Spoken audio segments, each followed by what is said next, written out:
So Coen, it's lovely to see you again. How are you doing? Good, thank you, and good to see you again. It's been a long time that we had a chat together. That's right. So today we're looking at social aspects of sustainable forest management. As you know, when we're looking about sustainability, PEFC and our colleagues in FSC are promoting social, environmental, and economic pillars of sustainability. Now, the one that we're wanting to focus on today a little bit is social issues. So, tell us a bit about yourself and the social aspects which you find are important. Yeah, well, I'm the Global Director for Wood and Forestry, and that's because I really believe that people are at the heart of the matter. For a long time, and I've been involved with both PEFC and FSC now about 10, 15 years.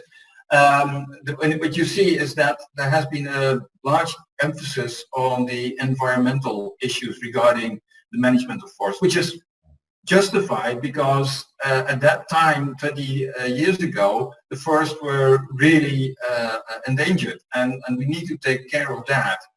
Now you see that overall there is a growing interest in the importance of forest for the environmental aspects, for the biodiversity on the planet, which is great. But what we should also realize is that most of the poor people that are depending on the forest need that as a source for their livelihood, not only as wood fuel, but if they can access markets in a reliable, responsible way through the certification schemes, that will be a great enhancement for those people that live off less than $1.25 a day. Yeah. And there I think it's where the union interest lies in enhancing the social requirements in certification schemes like PEFC. Because we do see that in a very fragmented industry like the forestry sector, that it's very hard to reach out, to organize the people and to give them a voice at the table. And that's what unions like to do. We represent the workers, and by them giving a voice, we can also make sure that their interests are heard. Yeah, so Coen, probably not many people know this about me, but I actually started off as my first pay slip was as a general unskilled forestry worker. Yeah. And I did a lot of forestry work, ditching, planting, felling, chokeman, all the various jobs in forestry. And at that time it was indeed, when I was doing that many years ago, it was a very, very dangerous profession. Tell me, is it still as dangerous as it was back then when there were quite a lot of accidents? Yeah, sadly enough, in recent reports, it's shown that it's the second most dangerous job in the world after active soldiering. And that's really something that we should have addressed sooner. And I'm very glad that in PEFC there are very strict guidance and regulations about occupational health and safety, that you have to take care of that position. Because people have to understand that people work not only with dangerous cutting tools on great heights when they are up in the top of the trees, but they also are in a rural area where there is a lack of medical help, where there is no emergency help available. So that if people get injured, it's really serious, and so the better way is to avoid it. And that's why we also promote the ILO Code of Practice in forestry work, which describes in great detail how you can work in a good and safe way. But then it might be interesting to see if PEFC has done any monitoring on the impact on the ground of their certification, and whether there has been a decrease of reported injuries in certified areas. Well, we know that there have definitely been some, I can give you definitely some anecdotal evidence of that. And I know that, for example, in Malaysia, the use of health and safety equipment in certified forests has now significantly increased. And that has actually also reduced the accident rates. Now, this is what I was hearing from the Malaysia Timber Certification Council. Because actually, of course, sustainable livelihoods, which is what we're looking for rural communities, depends on those forests remaining certified, so they get privileged access to certain marketplaces. and that has been one of the key reasons why people have been starting to wear health and safety equipment. As you know yourself, working in full safety equipment can be quite hot. Now, that's okay where you and I come from Europe, European climates where we do winter work and so on. But you know, if you're working in the tropics and you're wearing helmets and gloves and so on, that's quite a challenge. But those safety precautions are now in place.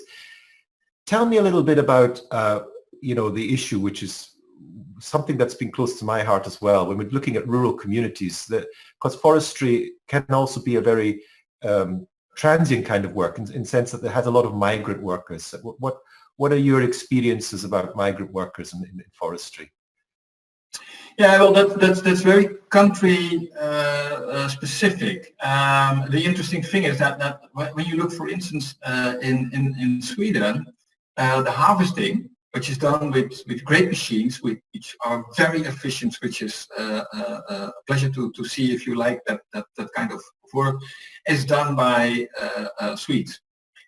They do have a problem, an aging working population, so they should look at ways to attract more young people.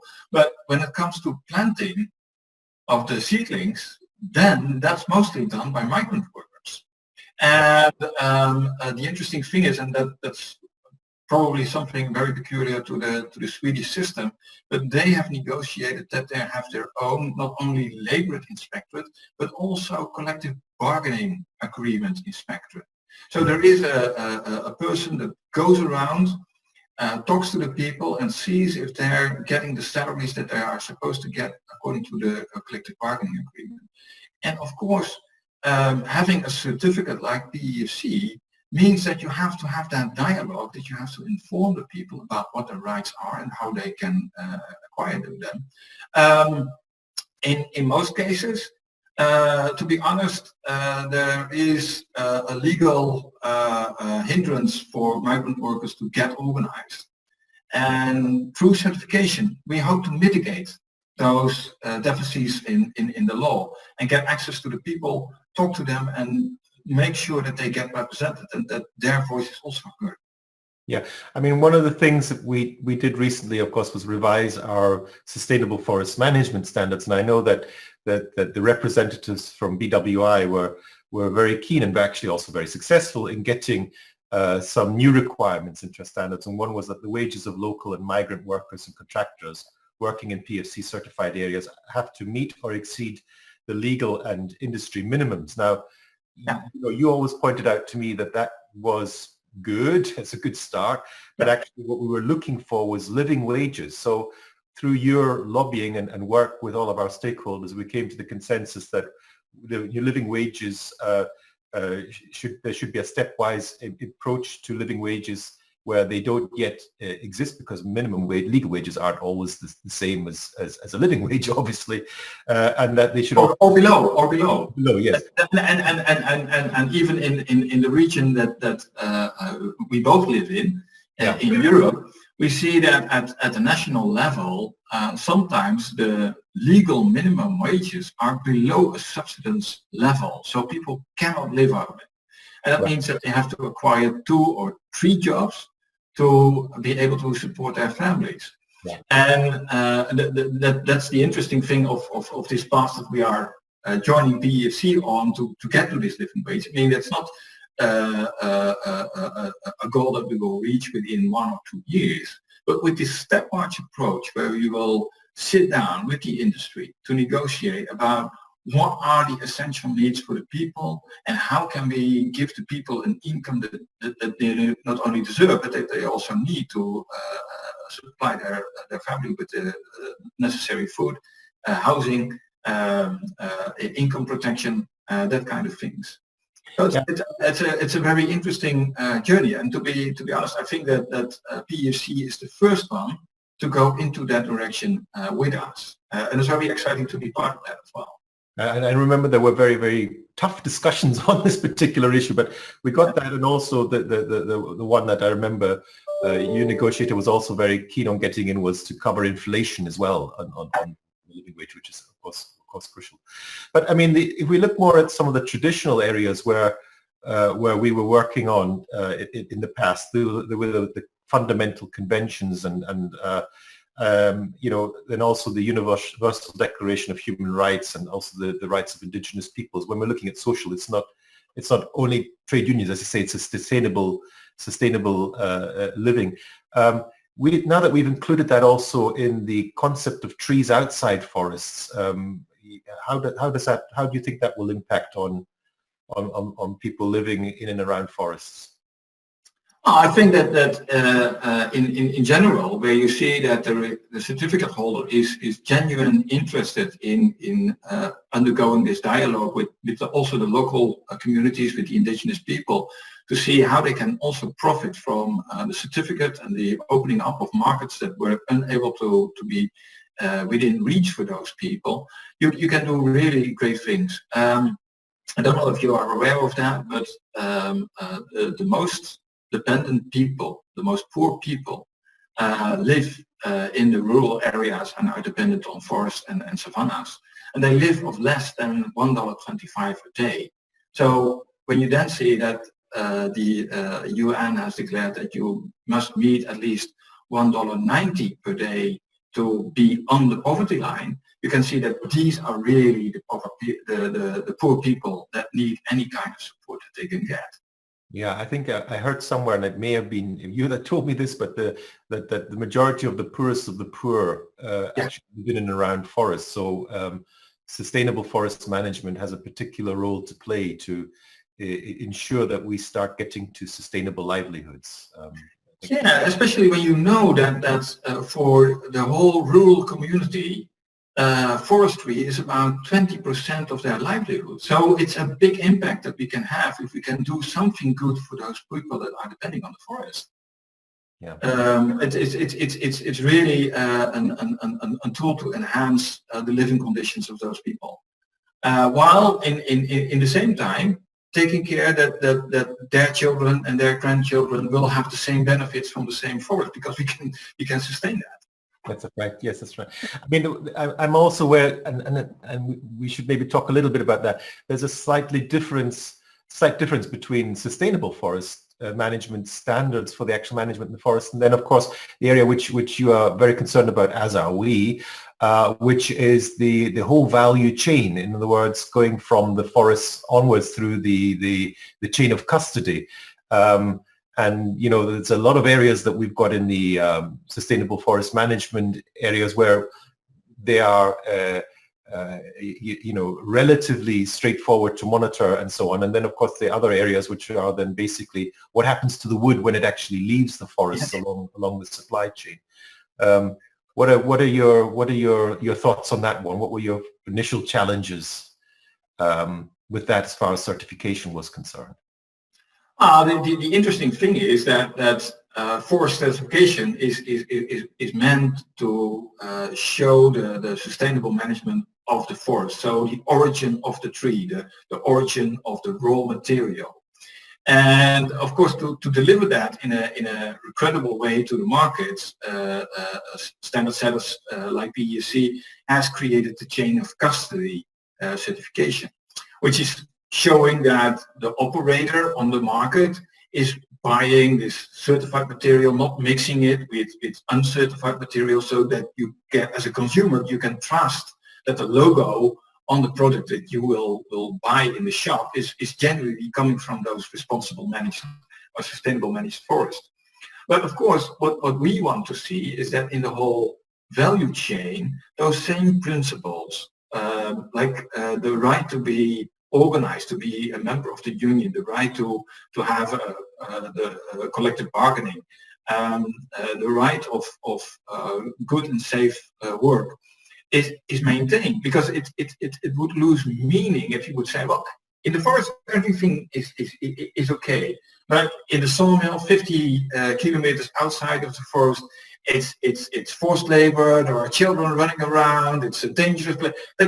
That would devaluate the whole meaning of the brand, and that's why we insisted that there would be social requirements in the chain of custody certification, And again, I have to congratulate you, Ben, because PEFC was the first one to fully endorse that. Yes, we want also those basic human rights encompassed in our whole value chain. So in the chain of custody, the operators have to respect those basic rights, has to allow people to form or join a union to their liking and to collective bargaining on their behalf. That's very important for us. And I think that you will see that in the standards on a national level, because we have now this in an international standard, it's far less of a debate at the national level whether you should or should not meet those international standards. And in my experience, the conversation really goes about how can we get this to the national level? How can we encompass this in a way that is comprehensible and understandable for the people in our communities, in our operations? Because in a Swedish factory, nobody talks about the right to organize. No. Because it's been there. I mean, it's part of the Swedish way of doing things. But they talk about you should apply this collective bargaining agreement that's covering the whole sector. Right. Well, I mean, that's a level of understanding that we hope to achieve in many other countries where negotiation between employers and workers is not always done through the traditional model of unions, so to say. So if we can enhance that a little bit and have people more on a genuine and fair basis represented and negotiated for, I think we can do a lot of good for people. Yeah, I mean, I know that the new standard now for the chain of custody, covers areas that the organizations have to demonstrate that workers are not prevented from associating freely or choosing their representatives. And I suppose the other one that's quite important now is also workers are not denied equal employment opportunities and treatment. So there's quite a few areas that we deal with the companies that are dealing with the certified wood, but of course there's also uncertified wood, because in any labeled material, unless it's 100% certified, you can have up to 30% being from actually non-certified sources, and that's what we call the controversial sources, and you have to avoid those ones. What do you think? I mean, there's been quite a lot of improvements on avoiding controversial source and actually defining what that actually means. And again, you were actively involved in the development of that. Would you like to talk a little bit about the non-certified element in the Yeah, that's fine. And at the basis of that is, of course, the genuine risk assessment. I mean, you cannot proof sound every piece of or particle that you purchase from a non-certified area. And yeah, I mean, it's sometimes very strange when you look at products. They are composites. They're never coming from one source or using only one part of the tree. So you really have to ensure that as a certificate holder, as an operator, you buy from non-controversial sources, make a risk assessment, and show that your suppliers are also abiding the same principles. Do not violate human rights, do not break the law, are on the good side of that. It goes to a lesser extent, of course, than the scrutiny of a certification, but at least that risk assessment should be done, it should be operated, and there are public records about where there are low risks and high risk and what you can do to mitigate those high risks in having a genuine non-controversial source in your product as well. Yeah, and there was one, again, you were actively involved with that, and we're very pleased that actually the controversial sources have been better defined, what that actually means and what's included in that, including, activities where the spirit of the ILO Declaration of Fundamental Rights at Work are not met. I mean, that's quite a key one. And there's quite a few other ones in there. I mean, conflict timber is in there as well. Now, what's your experience of conflict timber? Have you come across that with your your trade union representatives? The thing is, and I think it's very good that we have this conversation. About three quarters of the workers are informal workers. Yeah. So they don't get recognized, they don't get represented. We always say that this kind of informality is a nice way of saying that it's actually illegal. And that operators on the market are doing this to avoid all this kind of legal issues. And that's the same with conflict timber. If there is a major conflict, or if there is a regime that is not operating within the rule of law, that doesn't recognize the basic human rights, and we have seen that in many countries. I think, for instance, the last one where we really saw it on a large scale was in Myanmar, where teak was being imported to the European, American market, where the regime, the generals were really in control of the state-owned forest company. And then we could see that the pressure coming from America, coming from Western Europe, the EU, was really changing the way that the people were operating. And I think that is a way that we can help each other. A certification scheme, you provide the credibility about the source of the raw material, and we will ensure that the human rights and the workers' rights and trade union rights are respected along the chain. Yeah, I mean, the sort of the picture, I suppose that's becoming very clear for me is that your work as well as our work is actually really quite complex. We're dealing with a global situation. We're dealing with areas where we can have a lot of impact on, but then there's a lot of areas where we can't yet or aren't yet impacting.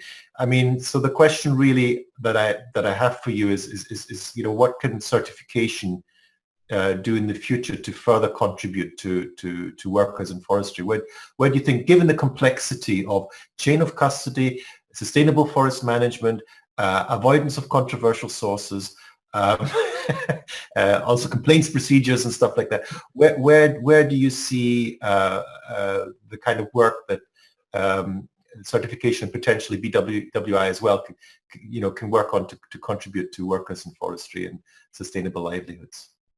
Well, first of all, I think that we should all work together on increasing the demand for certified material. That's vital, because to be honest, still about 20% of what's on the global market is certified. So it's still far away from mainstream. Totally agree. It means that there is a market for non-certified material. Well, if we can bring that market share of non-certified material lower, then we have more prospects to work on and to raise awareness under the public. What it means that products are certified, what it really means. And of course, in doing that and having that conversation, but also having the conversation with our members, the workers in the forest and in the sawmills, about why it is important that we take care of the forest, but we also take care of the people. Because let's be honest, it's the people which we are concerned about. It's the people that we have to take care of.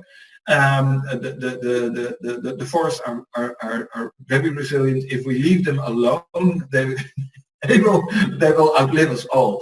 But that's the point. There is a big competition on what we are going to use the land mass for. Sadly enough, there is only one planet. There are about 8 billion people trying to get a decent living out of it. And to avoid that it becomes a rat race to the bottom, we need certification to raise the bar. And I think that's the big challenge that PEFC and BWI have for the coming years.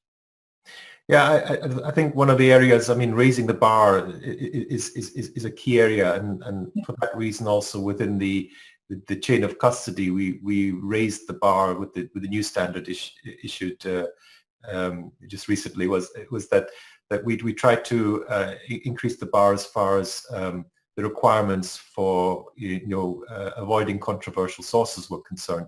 Because I mean, ultimately, I don't know whether you agree with that, but ultimately we'd like to see all the forests certified and everybody working to the requirements, the social requirements that we have in the SFM standard as well as within the chain of custody standard for certified material, right? Yeah. Yeah, no, that's true, and of course there are many challenges in that respect. There is one example, and it's completely out of our sectors, but I would like to mention it. And it might be a bit cynical, but after the Rana Plaza disaster in Bangladesh, where 1,200 people died. The markets really changed, and consumers, but also the big brands, understood that they couldn't produce the fashion in that unsustainable way anymore. So there was a Bangladesh agreement in which the big brands said that they were going to improve the working conditions of the people in Bangladesh, which was a great success, a big step forward, brands recognizing that they have to act up. The sad thing was that we got information from our sister unions in Eritrea and Ethiopia that suddenly there were factories for fashion being opened up there. And you know what?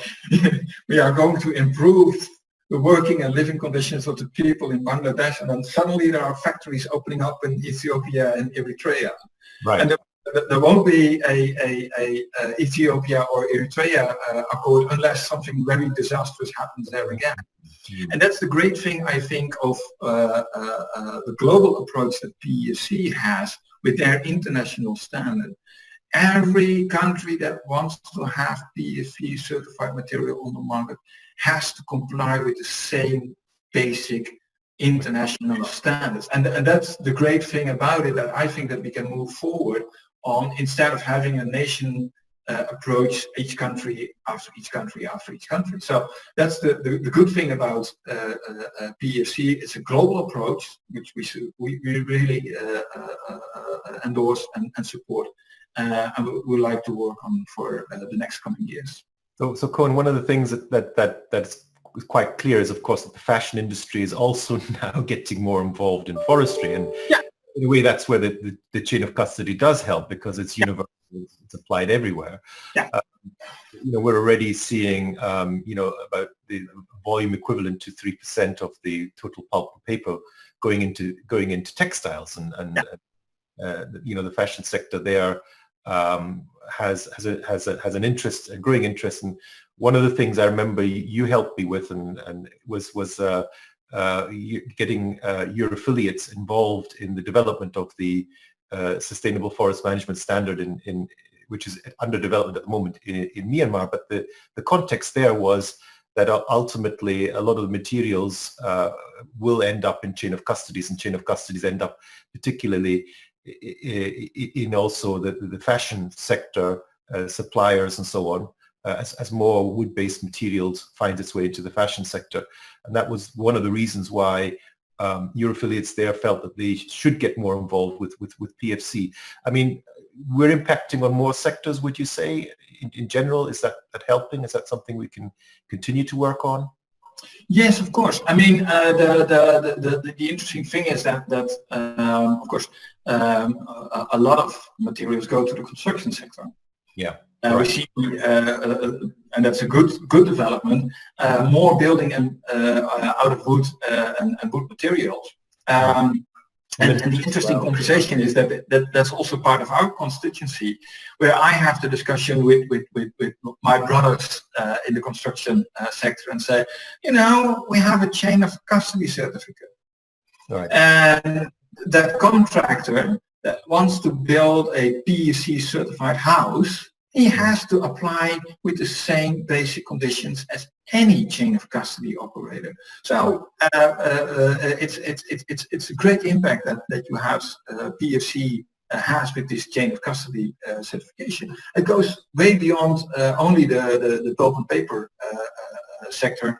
The timber industry is very much involved, but also construction. And I can imagine that we can think of more ways to reach out to more people and give them the benefits of certification. Okay, so we've been on a journey for a long way. We still have quite a bit to go from from where we get to a stage that we all have sustainable livelihoods and the kind of livelihoods that we want. And so what's next on your agenda for the discussion with all the other stakeholders within PEFC for moving forward the agenda which is close to your heart? One of the things that's very close to my heart is again occupational health and safety. And we have anecdotal evidence that certification is a way of improving that. But although occupational health and safety is now part of the requirements, I think we can move beyond that and ask certificate holders to allow the workers to have their own occupational health and safety rep.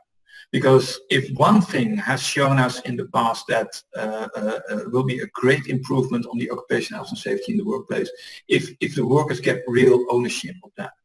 And that's not anything to do against that we think that employers are not good employers or not taking good care of people, but having ownership of your own occupational health and safety gives you really the influence and the way forward to do that. And I think that in that way we really can enhance working conditions of the people in the forestry, but also in the chain of custody.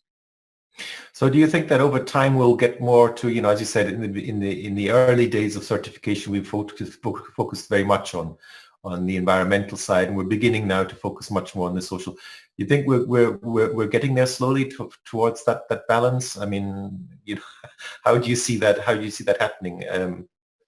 Yeah, well, I mean, I think that goes for, to be honest, the whole corporate social responsible movement. Yeah. I mean, when it started off with governance. And in forestry about having management plans, having a grid plan for the future for what you wanted to do with your forest, how you want to maintain it, and then of course you have to take care of the environment. You have to take care of the way that you will enhance the biodiversity in your forest, etc., etc. And now we're moving on to the social benefits of the people that are dependent on the forest, whether they are workers or dwellers in the forest.